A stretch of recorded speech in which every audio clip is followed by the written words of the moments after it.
오늘은 오직 주의 사랑에 매여 라는 제목으로 함께 말씀 나누도록 하겠습니다. 말씀에 은혜 받으시고 도전 받으시고 위로 받으셔서 마음에 심겨지시는 귀한 분들 되시길 소망합니다. 지금 6월 15일이죠. 6월이 되니까 저희 아이들이 저에게 한 말이 있습니다. 뭐라고 했을까요? 6월이니까 여름이네 이렇게 이야기를 합니다. 6월, 7월, 8월이 전통적으로 여름이잖아요.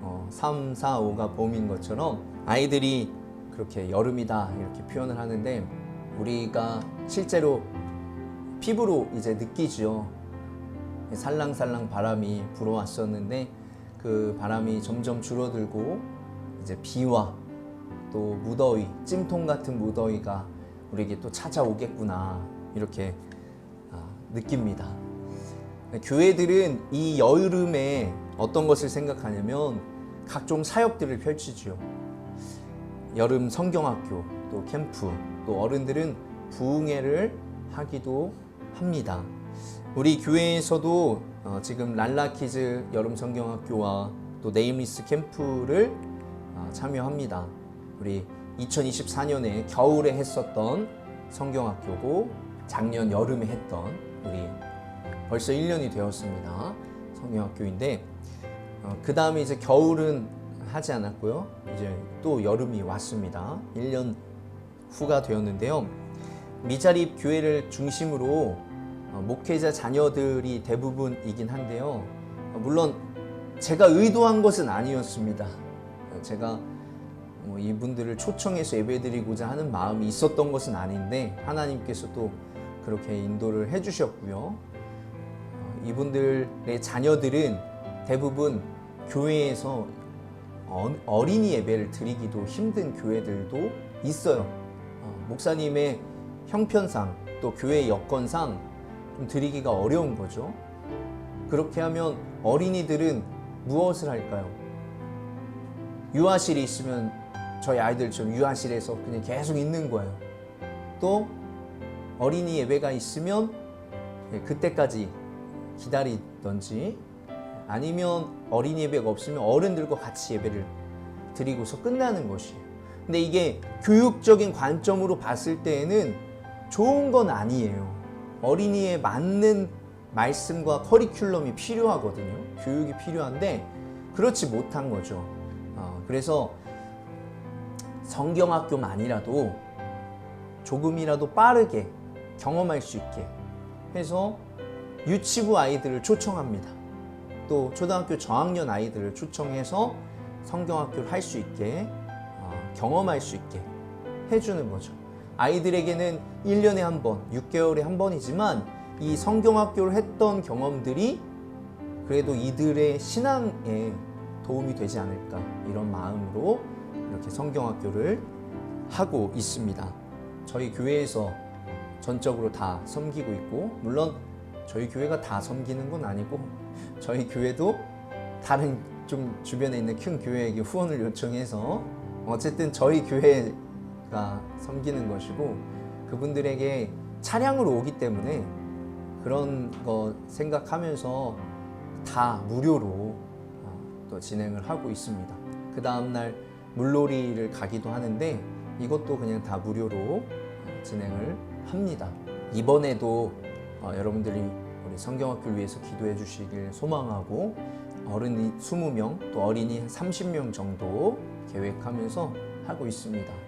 원래는 이 정도가 다 오면 공간이 작아서 못하는데 일단은 목표는 크게 잡고 그래서 조금 더 많은 사람들에게 이야기를 하고 또 감리교를 중심으로 하긴 하지만 또 주변에 가능하신 분들이 있으면 또 그분들도 초청해서 진행을 하려고 하고 있습니다. 두 번째는 오른쪽 밑에 보면 네임리스라고 하는데 이름이 없고 예수님만 남기를 이런 바라는 마음으로 네임리스 캠프인데요. 어린이들도 이렇게 기도를 했죠. 어느덧 청소년 캠프는 이번에 20차까지 왔습니다. 20차.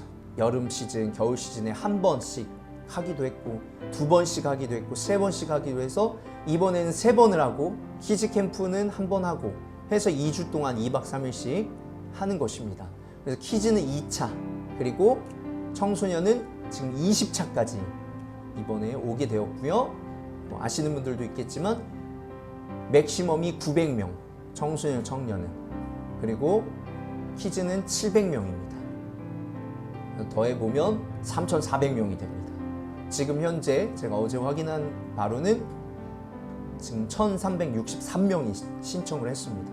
약 한 45일 정도 남았는데 그 정도 신청을 한 거죠. 이게 대단한 게 뭐냐면 작년보다 훨씬, 그러니까 지난번 겨울보다 훨씬 많이 신청을 한 것이에요. 지난번에 키즈 이때 0명 신청했었습니다. 근데 지금 한 220명 정도 신청을 했으니까요. 그걸로만 따져도 500명은 지금 신청을 할 수 있는 상황이 되는 거죠. 그래서 적어도 한 3,000명 정도는 참여하는 캠프가 되지 않을까 싶습니다. 제가 왜 이런 말씀을 드리냐면 바울이 빌립보서를, 오늘 빌립보서 말씀을 나누는 건데, 빌립보서를 기록한 목적이 있습니다.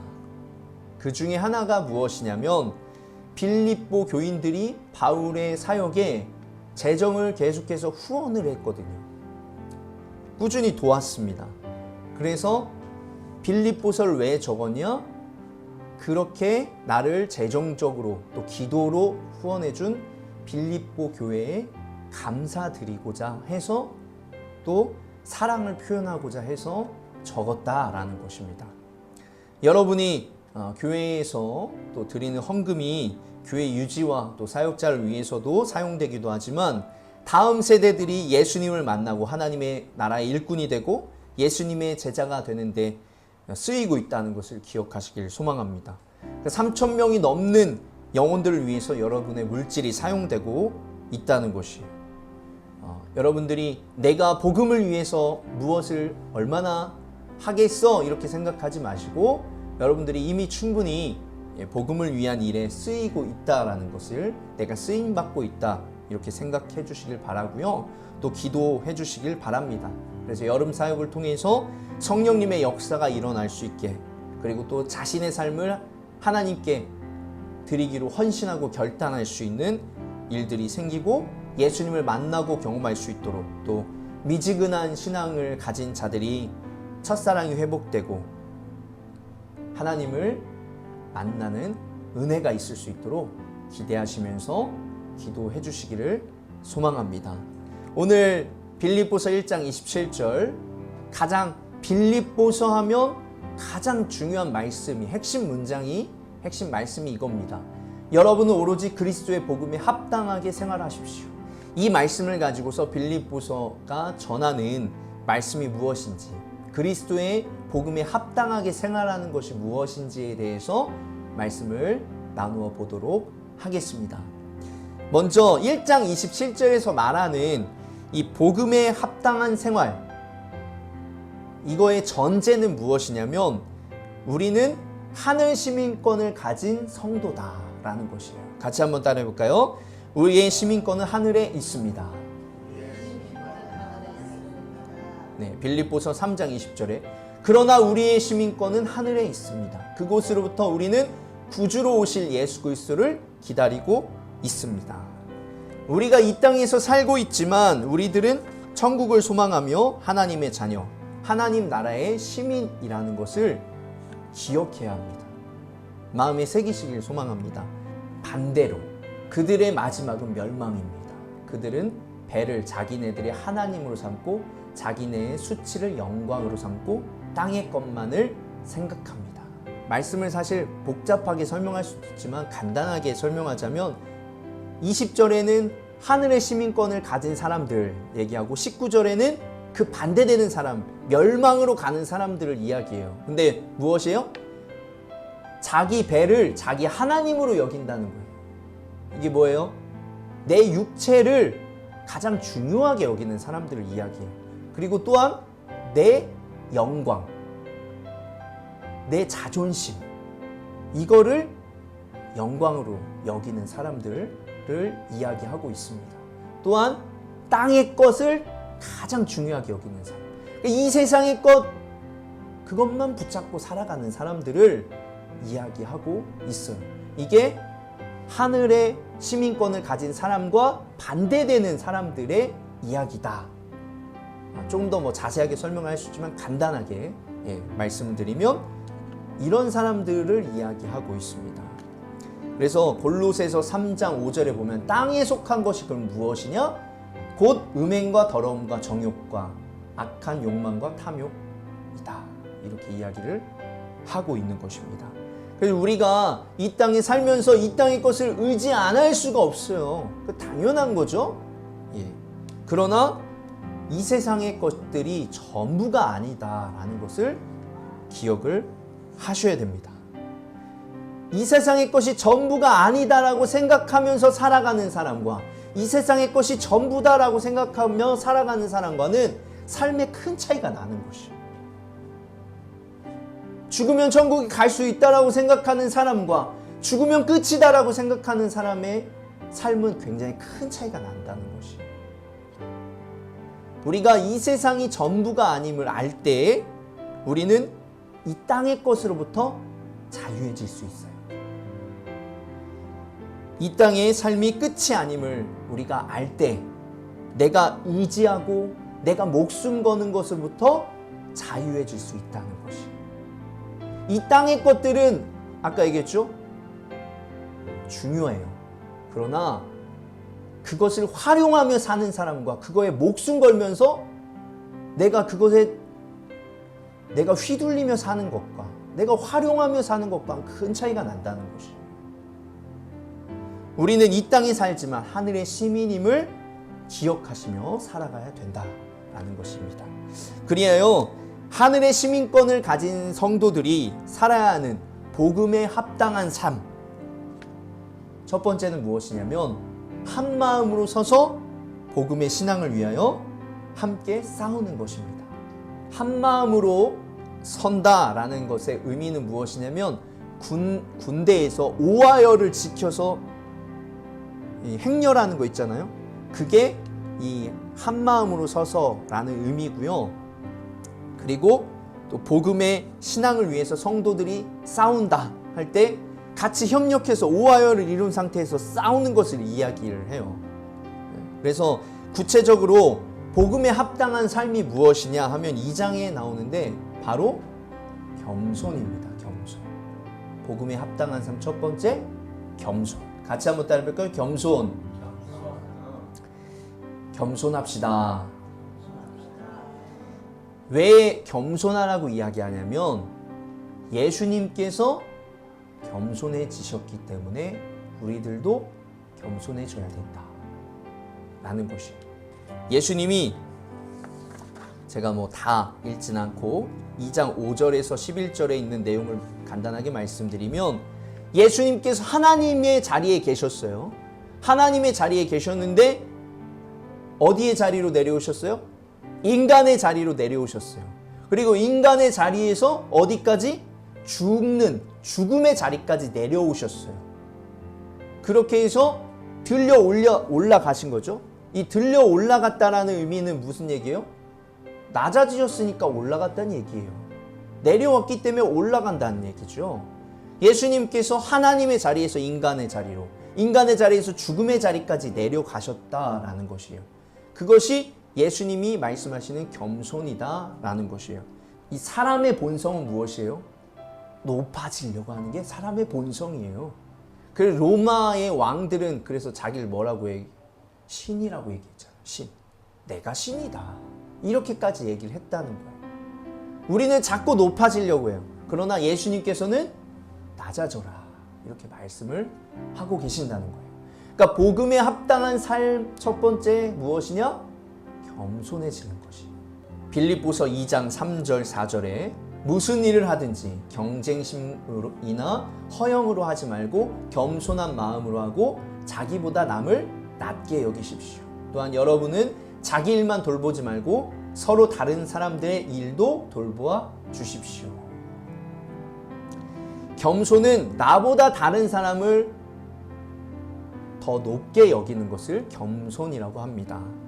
다른 사람이 나보다 낫다, 나보다 높다 라는 마음이 있어야 다른 사람을 돌볼 수 있고 적극적으로 헤아릴 수 있다는 것이에요. 내가 그러니까 내가 스스로 생각할 때 내가 높다 이렇게 생각하면 어떻게 되는 거죠? 베푸는 게 돼요. 베푸는 게. 내가 베푼다.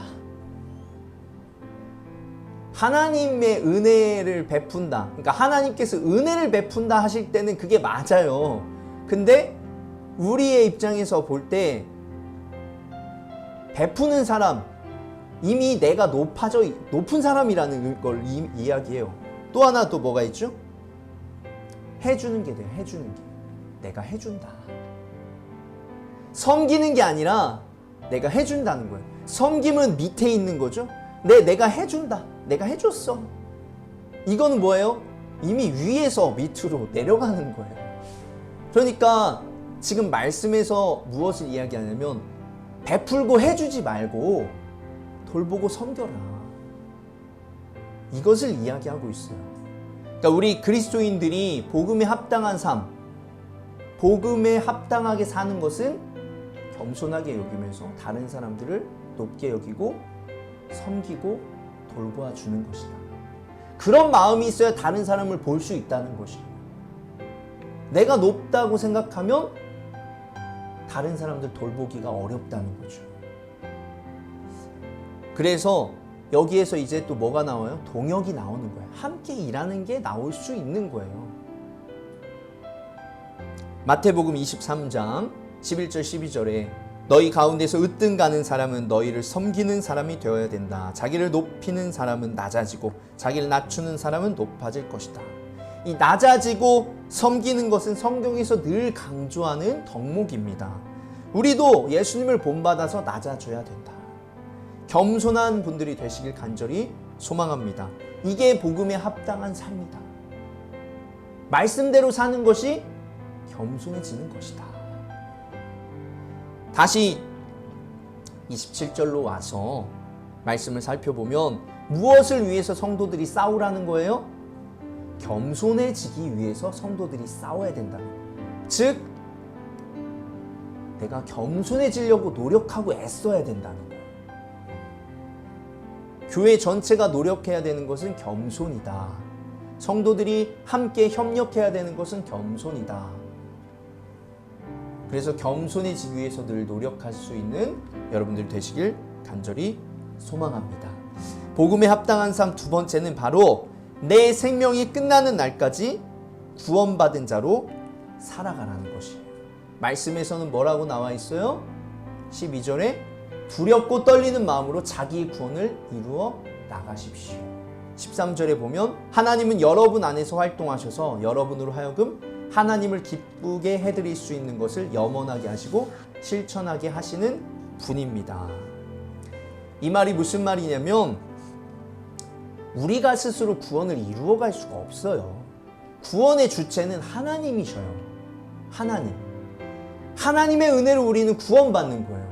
내 의나 어떤 내 노력으로 구원받을 수 있는 게 아니에요. 오직 하나님께서 내 안에서 활동하셔서 역사하셔서 내가 구원을 이루어 갈 수 있다라는 것이죠. 구체적으로 그러면 우리의 구원을 어떻게 이루어 갈 수 있는지를 12절과 16절에 이야기하고 있는데 포인트 되는 것만 말씀을 적었습니다. 12절에 순종하래요. 뭘 순종해요? 생명의 말씀을 굳게 잡고. 뭘 순종해야 돼요? 합치면 생명의 말씀을 굳게 잡고 말씀에 순종해야 우리의 구원을 이루어 나아갈 수 있다라는 얘기예요. 구원을 이루는데 무슨 방법이 있겠습니까? 우리가 선을 행한다고 구원이 이루어지나요? 아니요. 우리의 행위로는, 우리의 의로는 우리의 구원을 이룰 수 없어요. 오직 구원을 베푸신 하나님의 말씀에 의지해서 우리가 순종하며 살아가는 것, 그것밖에 방법이 없다는 것이에요. 다시 이야기하자면 두렵고 떨리는 마음으로 우리의 구원을 어떻게 말씀에 순종하며 말씀을 의지하며 이루어 가라는 얘기예요.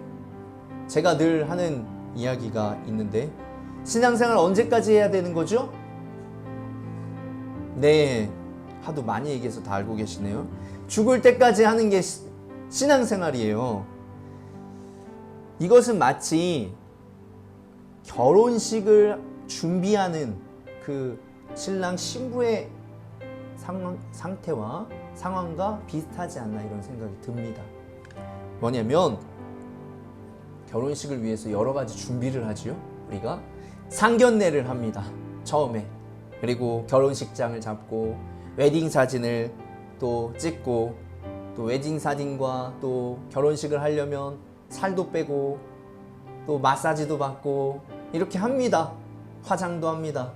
어떤 사람은 사진 찍기 전날 하루 종일 굶는다는 사람도 있어요. 네. 하루 굶어서 뭐가 될지 모르겠는데 하여튼 그런 사람들이 있습니다.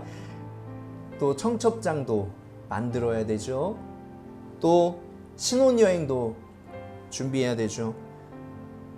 가장 중요한 거 결혼식 당일을 준비합니다. 주례자도 준비하고 주례가 없으면 또 순서도 짜야 되고 사회자도 준비해야 됩니다. 뭐 또 부케 받는 사람도 준비를 해야 됩니다. 준비해야 될 게 너무 많아요. 그렇게 해서 수많은 준비를 해가지고 결혼식을 올렸어요. 그럼 끝인가요? 이제 시작이다라는 거예요. 결혼 생활은 이제 시작이에요. 그게 끝이 아니라는 거예요. 신앙생활도 마찬가지예요. 우리가 죽을 때까지 준비하는 것이에요. 무엇을요? 천국에 들어갈 수 있는 자로 준비하는 것이에요. 계속 준비해야 된다라는 거예요. 하늘의 시민으로 살 수 있는 준비를 죽을 때까지 하는 것이에요. 하나님의 말씀에 맞춰서 순종함으로 내가 계속 이 땅 가운데서 살아가는 것, 그것이 준비하는 것이라고 볼 수 있죠. 그리고 죽은 후에 이제 천국의 삶을 누리는 거죠. 죽음이 끝이 아닌 거예요. 그래서 죽음은 끝이 아니라 시작이다 라고 할 수 있는 거죠. 그러니까 이런 관점으로 볼 때 우리의 생명을 주님께 드릴 수 있는 것이에요. 이런 표현을 할 수 있는 거죠. 나의 생명이 끝나는 날까지 주님을 따르겠습니다. 주님께 내 삶을 드립니다. 이 고백이 지금 오늘 말씀과 안 들어보면 이야 대단한 고백이다 이렇게 할 수 있겠지만 오늘 말씀을 기억하면서 들어보면 이 고백을 할 수 있는 거예요. 무엇 때문에요? 이게 끝이 아니라 다음이 있기 때문에 내 삶을 주님께 드린다. 내 평생을 주님께 드립니다. 라고 이야기를 할 수 있는 거예요. 그래야 우리가 천국에 갈 수 있기 때문이죠. 그래서 하늘 시민권자의 관점으로 보면 우리가 이런 고백 할 수 있는 거예요. 우리가 아까 불러봤던 찬양 가사에서 뭐라고 이야기해요? 주께서 주신 모든 은혜 나는 말할 수 없네. 내 영혼 즐거이 주 따르렵니다. 주께 내 삶 드립니다.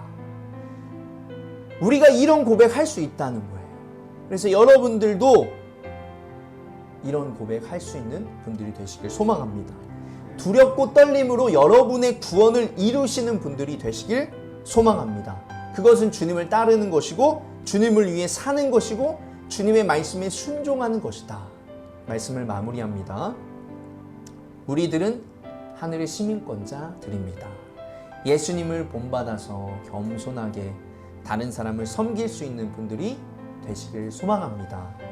또한 두렵고 떨림으로 여러분의 구원을 이루어 나아가시는 주님의 생명의 말씀을 붙잡고 그 말씀에 순종하며 살아가는 분들 되시기를 주의 이름으로 축복합니다. 아멘.